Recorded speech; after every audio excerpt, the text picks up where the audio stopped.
quando a gente vai dar início ou à defesa ou ao ajuizamento dessa ação, qual é a documentação que a gente solicita para analisar se existe fundo de direito ou para contestar o direito de alguém? Qual é a documentação inicial que a gente busca? A questão aqui, ela se modifica a partir dos olhos que tu vê essa pergunta, né?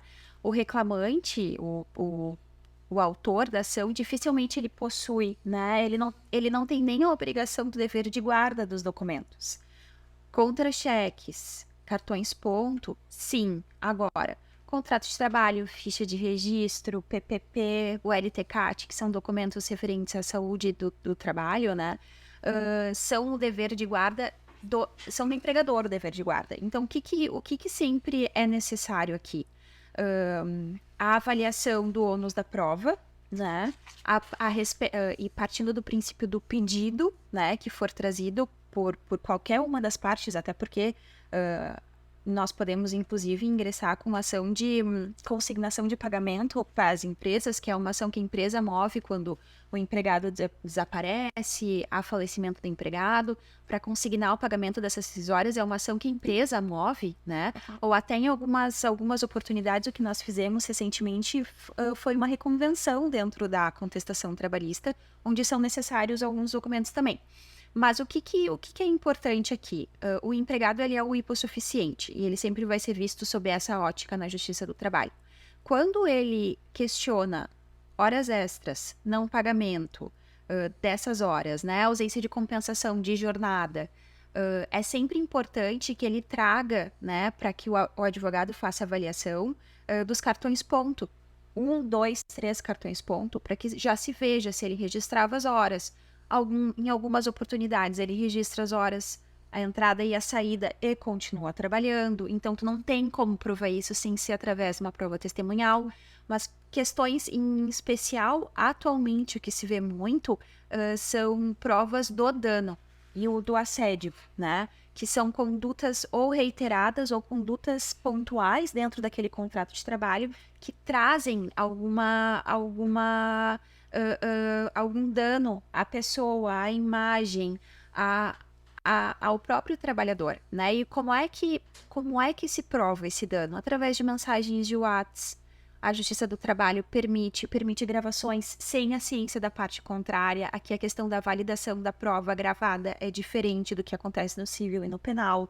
Existe, em razão dessa condição de hipossuficiente do empregado que busca, né, a apreciação do judiciário de uma questão delicada, que os danos morais e o assédio moral, quando pleiteados, não são questões simples, né? São questões que envolvem crimes, às vezes. Por exemplo, o crime de racismo, né? Que não existe outro meio de provar a não ser através de mensagens, através de conversas entre colegas. Então, o que sempre se busca dos empregados, né? O mínimo de prova que ele conseguiu reunir dentro daquele contrato de trabalho, e do empregador sempre, né? A maior clareza possível. Todos os documentos da contratualidade. O empregador ele precisa ter o contrato de trabalho registrado, né? Ele precisa ter uma ficha de registro do empregado com todos os dados, os endereços, o horário de trabalho, as médias salariais. E na ficha de registro também é lançado o dissídio, né? Todos os anos a convenção coletiva ela aplica um dissídio, isso vai para a ficha de registro, para validação do desenvolvimento daquele empregado, né? Do crescente dele de recebimento de verbas, porque isso inclui isso influencia inclusive pagamento de rescisórios e tudo mais. Então a empresa ela tem sempre o dever de guarda dos documentos. Cláudia, em razão disso, nós poderíamos dizer que o ônus da prova ele é naturalmente invertido. Exato. Até porque não se pode pretender que o empregado detenha tais documentos que são contábeis de guarda da empresa. Tá? Mas ele tem um indício de prova, pelo menos. Ele né? tem um indício. Pelo menos isso. Aí vem a questão da prova testemunhal. Exatamente. Aí vem a questão da prova testemunhal. Por isso, do peso que a prova testemunhal possui numa reclamatória trabalhista. Porque tu parte do pressuposto em que tu pega uma empresa, né, que investe no negócio, que aplica, que monta uma estrutura, cria um negócio inteiro, tem todo o ônus societário, o ônus tributário, e tu coloca ela de um lado e o ex-empregado do outro. Por isso que o ex-empregado sempre busca a prova testemunhal. E essa premissa de hipossuficiência, ou de um empregado estar numa relação inferior, né? Isso vale para todo o porte de empresa, porque veja bem, a gente pode estar pleiteando com uma empresa, uma multinacional, mas pode ser um mercadinho pequenininho de bairro. E essa premissa se aplica a todos os casos, ou a depender do caso concreto, o juiz pode determinar essa distribuição do ônus da prova de uma maneira diferente? Em determinadas circunstâncias, a própria CLT possui premissas diversas. Por exemplo, empresas com mais de 20 empregados têm a obrigação do registro de manter todos os registros de cartão ponto. Abaixo de 20 empregados, e isso foi uma mudança com a reforma, antes o máximo era 10 empregados, agora passou para 20, está dispensado, né, de registrar todas as jornadas documentalmente. E o que isso faz? Com que o ônus que era anteriormente da empresa passe ao empregado. O empregado precisa comprovar a realização das horas extras. Parte do pressuposto que empresas desse porte, elas aplicam e alcançam sempre o horário contratual, né? A mesma coisa com a pré-assinalação do período do intervalo intra-jornada. Isso foi uma modificação. Anteriormente, o intervalo intra-jornada, ele tinha de obrigatoriamente ser registrado no cartão ponto, entrada, saída. Hoje em dia, com a utilização do ponto eletrônico, quando o empregado entra e sai da empresa com registro biométrico, o sistema, que precisa ser validado pelo MTE, ele pode muito bem pré-assinalar o intervalo. Ou seja, o empregado tem aquela 1 hora registrada ali e ele goza ela tanto naquele momento quanto em momento posterior dentro do próprio contrato.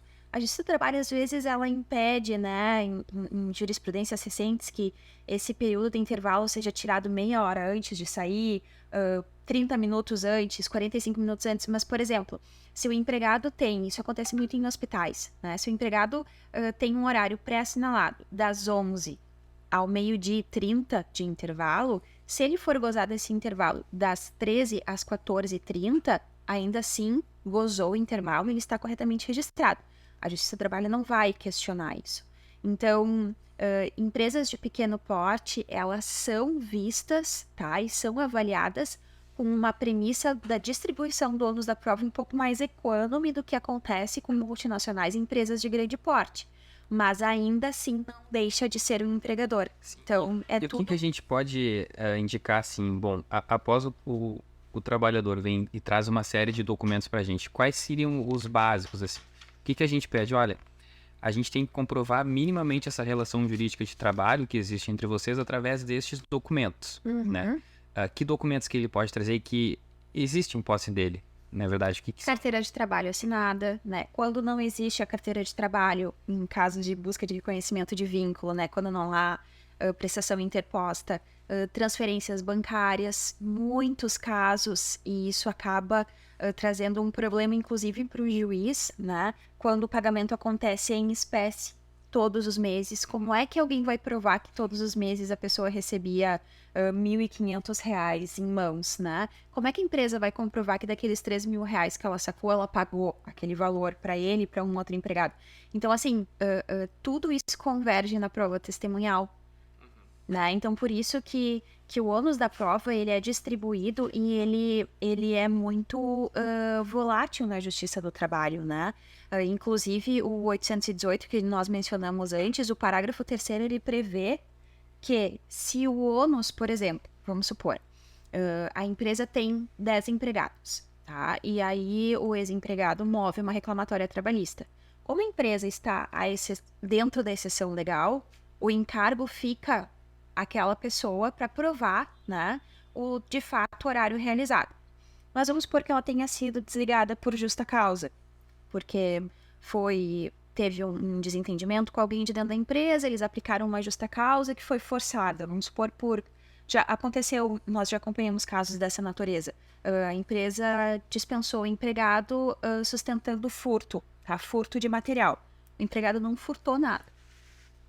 como é que esse empregado vai trazer alguma testemunha ou vai provar para o juiz que, de fato, ele realizava aquela jornada? Se pede a inversão do ônus da prova na própria inicial, né? Ou seja, faz com que aquele ônus que inicialmente seria do empregado seja transferido para a empresa em razão de determinadas sensibilidades jurídicas.